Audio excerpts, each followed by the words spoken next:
The Patriots showing an all-out pressure look. Here they come. Smith protected, hoisting to the end zone. Wide open, Tucker. Goal. Genty. So much power. He's going to bang it in. Touchdown, Las Vegas. They bring six. Smith underneath, and they get it. Thornton. Just amazing concentration. Welcome to the Put On Waivers Media Group, home of the Put On Raiders podcast and the Student Body Right podcast. This is your place for the best breakdowns and the best insight for those who fight on and bleed silver and black. Now, here are your hosts, Dwayne Douglas and Ryan Holmes. And welcome everybody to the glorious episode of the Put On Raiders podcast. I'm your host, Dwayne Douglas, and as always, I am podcasting on the beautiful shores of the Pacific Ocean. Beautiful day out here in Southern California. PORSBR is my Twitter handle, so check me out there. 1-0, 1-0. You play one game a week in the National Football League, and the Raiders won that game 20-13 over the New England Patriots in New England. And this is where, there absolutely, positively no negatives about winning on the road in the National Football League. You have to do the travel. You have to, deal with the crowd. You have to deal with, officials making, poor pass interference calls. You got to deal with all that stuff. And that's what the Raiders were able to do. Pete Carroll got the guys ready to play. They played good defense. For the most part, they played on offense. They played well enough to win. Obviously, you want to see. Hopefully, next time they play, Genty can get more involved. But for the most part, Geno picked up the slack. And then even when Bowers went out, Michael Mayer came in and made some plays. And when they really needed things to get things going in the passing game, there was a sequence where they kept on hitting Jacoby Myers over and over and over again, and he had 8 catches for 97 yards. So, really, just a fantastic performance by the Raiders. Early in the game, they were driving, had the football up 7-0. Looked like they were going to take control of that game early, and they weren't able to. Interception by a great play by the Patriots there. They cut right in front of Brock Bowers, tipped the ball up in the air. Next thing you know, it's an interception. So that led to I believe that led to a score for the Patriots. But it stopped the momentum for the Raiders. The Raiders after that opening drive where he hit a over the top crossing route to Trey Tucker. He was in the slot, no safety help. They was all out blitz by the Patriots. So good job by Geno to recognize that and went over the top. One of his 24 completions was a touchdown to Trey Tucker. And, they have a couple of guys here where, as much as they have Bowers and they have Jacoby Myers and players like that, they do have 2 guys. And, it's only, but I think it's 2 catches for 54 yards for Tucker, and then Thornton has 2 catches for 45 yards, but those plays are huge in the game. The first touchdown of the game was a play to speedster Trey Tucker, and then the other speedster Dante Thornton. He iced the game on a 36-yarder down the sideline. So those are they don't have to catch a lot. Ryan and I talked about this before. Those 2 don't have to catch a lot of balls. They just have to make the plays when it's dialed up for them, because they have the ability to make those plays down the field and give this offense, Tucker and Thornton, give the Raiders this offense, a speed element that they don't have from Jacoby Myers. They don't have from Jack Besh. They have that with those 2 guys, and they were able to make great plays down the field, and good for them. I thought that was fun. That was fun to see. Brock Bowers, who was in the game. It seemed like he didn't have a lot going on, but he ended up having 5 catches for 403 yards before he went out with an injury.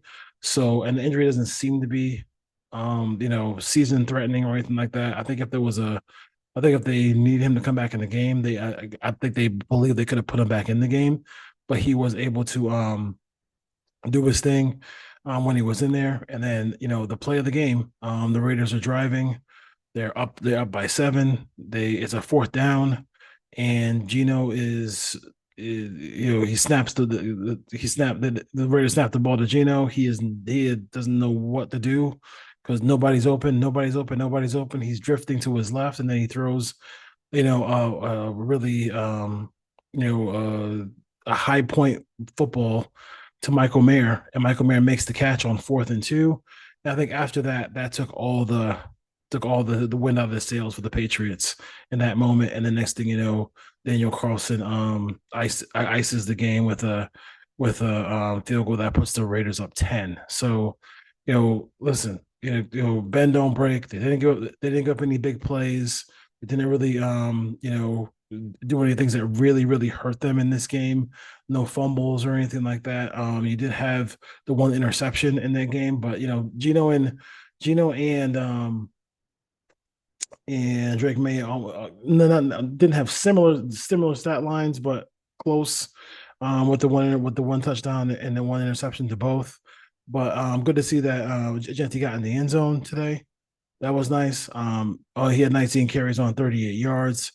I thought it was a little bit of a mistake where they didn't get him involved when he had things going. They kind of stopped going to him and got a little pass happy. But that happens, with these offensive coordinators. But it'd been nice to see them kind of stay with it just a little bit longer with the run game. So you have that. But like I said, this game was really about Geno, about the second half adjustments, and the Raiders, are going to come after you. The Raiders are going to come after you defensively, and I think that's something that they would be smart to do. They don't have, this all-star group of guys in the secondary, so it makes all the sense in the world for them to go after the quarterback and blitz. And when they blitzed, they were able to affect the passer in a big way, and they ran a game up front where they ran a stunt. On the inside of that stunt was Max Crosby. He got into the face of Drake May, and that interception that he threw to Palomar changed the game. It changed the game because the Patriots were going bing, bing, bing, bing, and just moving the ball down the field. Next thing you know, you get a high pass, a high release from Drake May, ends up being over the receiver's head. You get an INT, and then now the Raiders are now in control of the football and in control of the game as you have it there. So, listen, fantastic performance by them. The 4th team of for Coach Carroll to have in his debut to win this first game of his career. So first game of their debut. So good job there. And I do want to give the props to the defense as well too. The defense is much maligned. We talked about it. We didn't say a lot of good things about the defense coming into this game, but they did play very well as far as just keeping them out of the end zone. They held a couple field goals. They had some drives where you thought maybe they would get into the red zone and get within the 10-yard line, but they were able to just hold on and and go for and force them to kick field goals. I thought they had an opportunity, the Patriots, in the first half. I think if obviously if he had to do it again, I think Coach Vrabel would probably have not done what he did, and I think he kicked the field goal in that moment instead of kicking the field goal. He could have went for, I think it was like a fourth and 1 or fourth and a yard and a half, and they didn't go for it. And I thought that when you have a team like he has, and they had the momentum in their area, in their time, and they had a situation where they had the momentum. I thought they should have went for it. They didn't go for it, and they kicked the field goal. Especially, I know that they probably want to get their field goal kicker get him off the schneid, if you will, because he struggled in this in the game, missing a field goal earlier in the game. So, and he's also a rookie, so they probably just want to get him a field goal. But I thought they should have went for it. I thought they really should have tried to go for it there, and they didn't. They didn't push. They didn't push it because I think points were going to be at a premium for that Patriot offense, and it was, and they couldn't get more than. They were in the fourth quarter with 10 points, so that's not really good. That's not really good offensive football. So that's where the Raiders did what they had to do. They had them scoreless.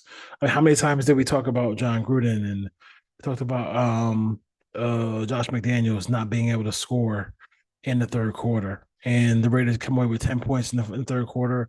They shut the Patriots out in the third quarter, and that was huge. And once they got that going, that was pretty much it. And the Raiders, they kind of bogged down in the first half after the opening drive.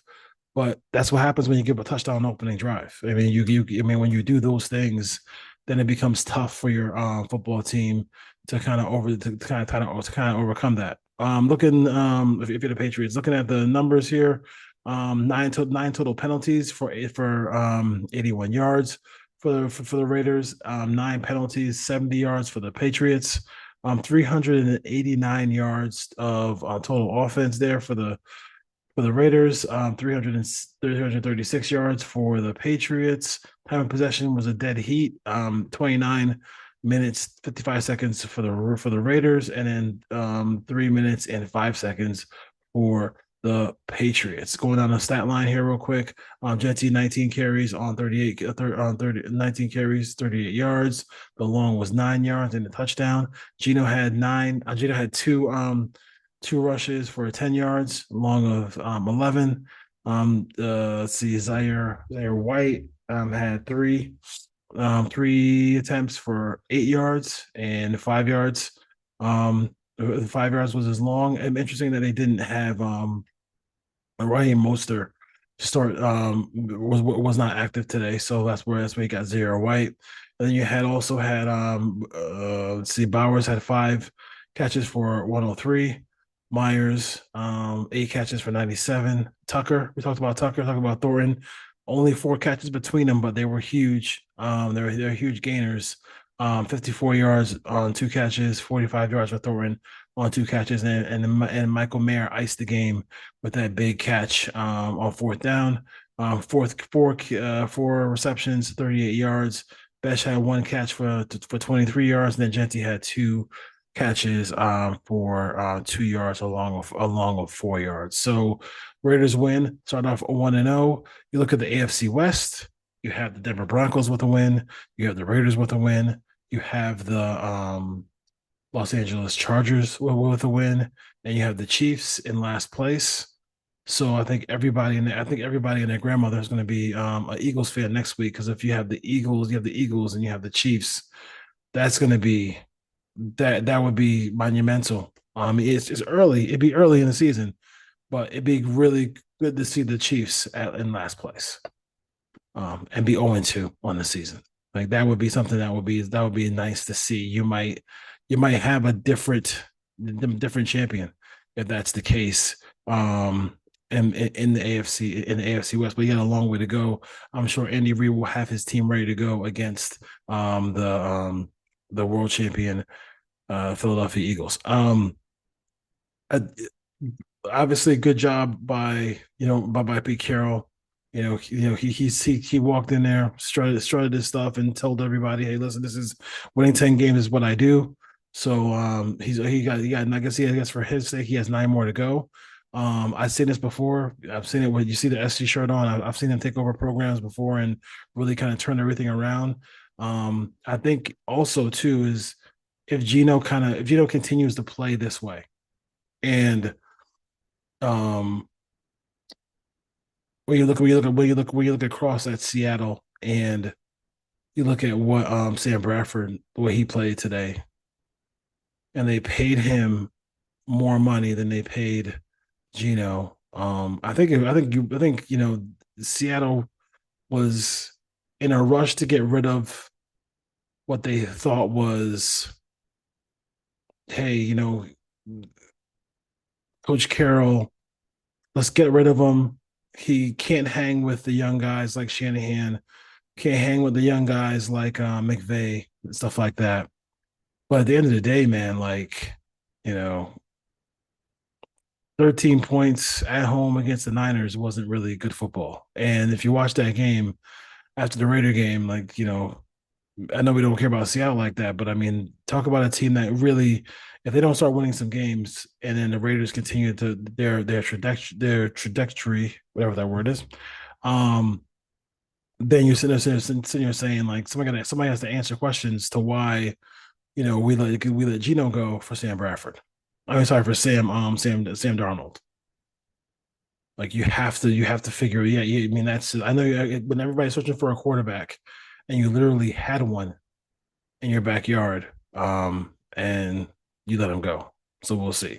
One game, you don't want to go crazy, you don't want to go nuts, but it's better that they win this game and learn how to play together, learn how to get the play calls in, offensive line, coming together. They have to do better on the blitz pickups.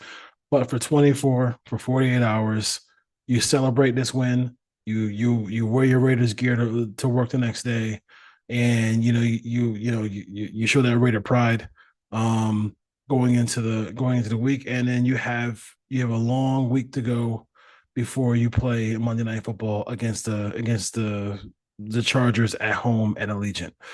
I'm expecting, and Ryan and I will preview that game. I'm totally expecting that place to be absolutely nuts on Monday Night Football. Monday Night Football, standalone game.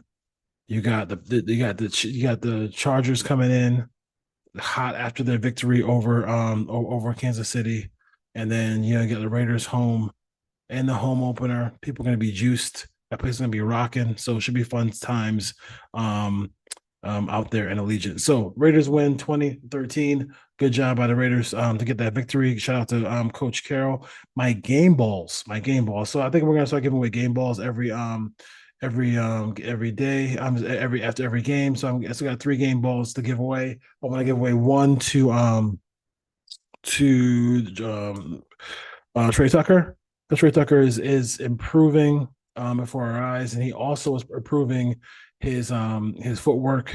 He's had trouble keeping both feet in bounds. That touchdown, he was able to be in control and be able to do that.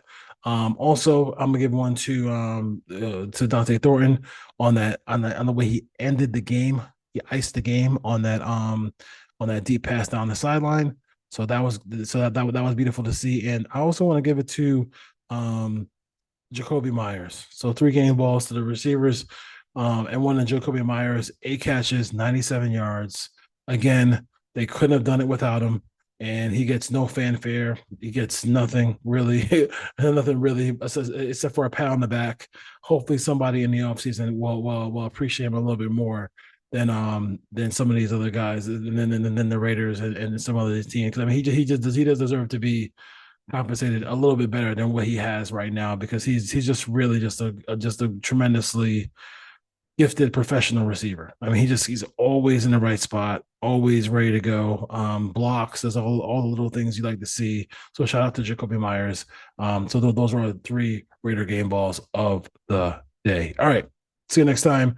Me and Ryan will be breaking down the Raiders, breaking down this game a little bit more, and also we'll be talking about the Raiders and Chargers coming up here. It's always fun when the Chargers come to town and both teams look like they could possibly be good. All right. Take care. Peace.